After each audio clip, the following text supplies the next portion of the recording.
नमस्कार, बहुत स्वागत है आपका। वृश्चिक राशि, राहु केतु का महापरिवर्तन होने जा रहा है और ये परिवर्तन आपके लिए बहुत खास होगा। वैसे तो शनिदेव की ढैया पूरी तरह से समाप्त हो गई है 29 मार्च को ही, लेकिन 18 मई 2025 को राहु केतु का परिवर्तन और उसके ठीक पहले 15 मई को देवगुरु बृहस्पति भी राशि परिवर्तन कर वृषभ राशि से निकलकर मिथुन राशि में आएंगे। अब शनिदेव की ढैया समाप्त, गुरु का भी महापरिवर्तन, और गुरु आपके 8वें घर में, राहु केतु का ये महापरिवर्तन जो 18 मई को होगा। राहु आपके चौथे घर में और केतु दसम भाव में आएंगे। अब ये महापरिवर्तन आपको फल क्या देंगे, इसका प्रभाव आपकी लाइफ पर क्या पड़ेगा, सबसे पहले ये समझते हैं।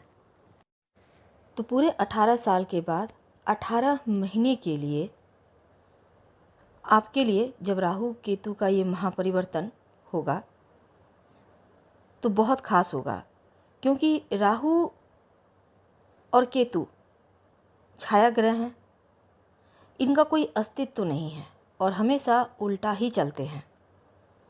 वैसे तो समुद्र मंथन में जो अमृत तत्व प्राप्त हुआ था, उस अमृत का जो पान है वो छल से कर लिया था एक राक्षस जिसका नाम स्वर्ण भानु था, और जब उनका ये चोरी पकड़ा गया तो सर धड़ से अलग कर दिया गया, और यही राहु केतु के रूप में लाइफ पर बहुत ज़्यादा प्रभाव डालता है।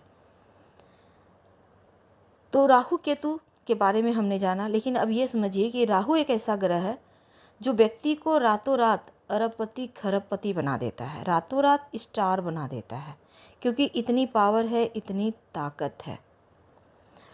राहु टेक्निकल यानी संचार जिसको हम कहते हैं, जैसे ये दुनिया अभी जो चल रही है आधुनिक दुनिया एआई से जुड़ी हुई, तो टेक्निकल फील्ड से जुड़े हैं या आप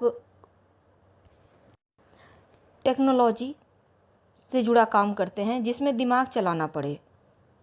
राहु सर ही तो है, तो जहाँ दिमाग का यूज हो वो वहाँ पर राहु एक्टिव रहता है, और राहु शॉर्टकट के तरीके से भी काम करवाता है, और व्यक्ति को छोटा सा छोटा अगर आप कार्य भी करते हैं तो एकदम से आसमान की ऊंचाइयाँ देता है, क्योंकि राहु ऐसा तरीका देता है जो तुरंत व्यक्ति को आगे ले जाए। तो राहु केतु आप जैसा कि आप देखते हैं कि अभी जो ज़माना है मोबाइल टेलीविज़न एआई का, संचार का, आप अपने ही आसपास देख लें, हर तरफ आपको सब कुछ मशीनी युग ही दिखेगा। ये मशीनी युग है और इस युग का जो राजा है वो राहु है। तो राहु जितना भी टेक्निक बढ़ रही है वो उसमें राहु इन्वॉल्व है, राहु के कारण। और वृश्चिक वालों, आपके ऊपर इसका प्रभाव देखिए, चौथे घर में राहु। अब जो चौथा घर है माँ का है, भूमि भवन वाहन संपत्ति का है, सुख सुविधा का है। तो चौथे घर में राहु का आना आपको वाहन का सुख देगा, ज़मीन जायदाद प्रॉपर्टी मकान का सुख देगा। दसम घर में केतु है। अब जो दसम घर में कर्म का घर है, करियर का घर है, दसम घर करियर। अब देखिए राहु चौथे घर में आ गए, तो यहाँ पर क्या होगा, शॉर्टकट के तरीके से राहु आपको धन कमाने में मदद करेगा, आपके अंदर चतुराई देगा, कूटनीतिज्ञता प्रदान करेगा, आप कूटनीतिज्ञ हो जाएंगे, और चालाकी देगा। बहुत अच्छे आप राजनीति करने वाले होंगे, राजनेता होंगे। और अगर कुंडली में भी राहु सही जगह विराजमान रहे, चौथे घर में ही है, तो मान के चलें कि सुख सुविधाएं दिन दुनी रात चौगुनी बढ़ेगी। तो वाहन इसमें भूमि भवन वाहन की प्राप्ति होगी, लेकिन शॉर्टकट के तरीके से आपको राहु तो देगा, पर आपको सोच समझ कर आगे बढ़ना है, गलत रास्ता पे नहीं जाना। हालांकि राहु कभी भी व्यक्ति को शारीरिक परिश्रम नहीं कराता, जब कराता है मानसिक, और मानसिक दिमाग के जरिए एक्टिव करता है, और उसी के जरिए व्यक्ति सफलता की ओर जाता है या आगे बढ़ता है। यानी कि चतुराई से दिमाग यूज करके रणनीति बनाकर स्मार्ट वर्क करके व्यक्ति करोड़पति अरबपति बन सकता है, स्मार्टनेस तरीका जिसको हम कह सकते हैं। तो यहाँ पर राहु आपके खुशियों को बढ़ाने वाला कार्य करेगा।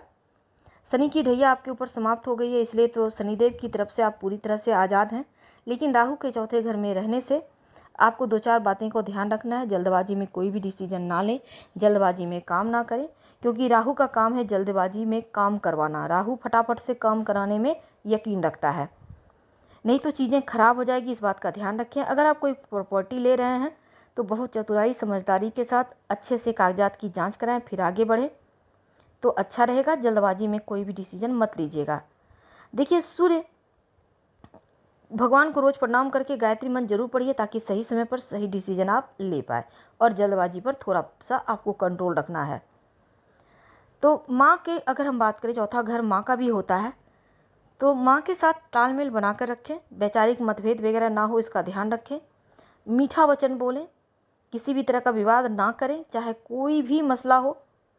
खासकर रिश्ते बेहतर बनाए रखें, और चूँकि आपके 10वें घर में केतु बैठे हैं, तो केतु का यहाँ मतलब रहने का मतलब भी है आपको धर्म की तरफ जोड़ेगा, तंत्र मंत्र की तरफ भी दिखाए ले जाएगा।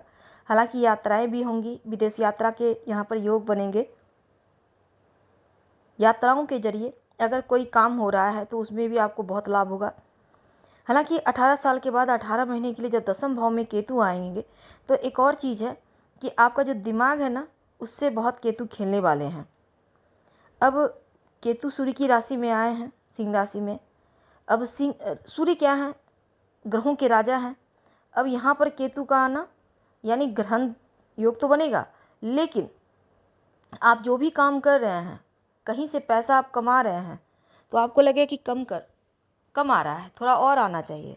यानी हार्ड वर्क तो आप करेंगे, पर आपको लगेगा कि और हार्ड वर्क करना है, या फिर आप जितना कर रहे हैं उतना नहीं आ रहा है। यानी कहीं ना कहीं मन को भ्रमित करेगा, एक जगह से दूसरे जगह ले जाएगा। आप अलग अलग चीज़ों में आगे बढ़ने का प्रयास करेंगे, एक जगह सेट होने में आपको समय लगेगा। अब देखिए, यहाँ से 11वें घर को देख रहे हैं, दूसरे घर को देख रहे हैं, बृहस्पति आपके 12वें घर, तो बृहस्पति की दृष्टि है विदेश भाव पर, राहु की दृष्टि विदेश भाव पर। अगर आप परिवर्तन चाह रहे हैं, नौकरी करने में ट्रांसफ़र चाह रहे हैं, तो समय अनुकूल है। विदेश में रहते हैं, घर वापसी चाहते हैं, आप आ सकते हैं, तो ऐसा संयोग बनेगा, और विदेश से आप घर आ सकते हैं, घर से विदेश जा सकते हैं। तकनीक की ज्ञान बढ़ेगी, तकनीक के ज़्यादा जरिए आप बेहतर कमा पाएंगे।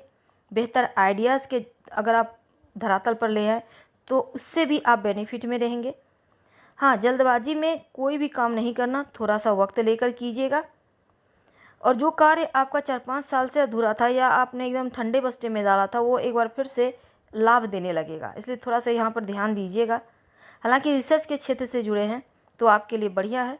कोई ऐसा काम करते हैं आप, अगर आप रिसर्च के क्षेत्र से जुड़े हैं तो खासकर आपके लिए समय अनुकूल चलेगा। अलग अलग चीज़ों का डील भी करेंगे, सुख सुविधाओं की वृद्धि होती इस समय दिख रही है।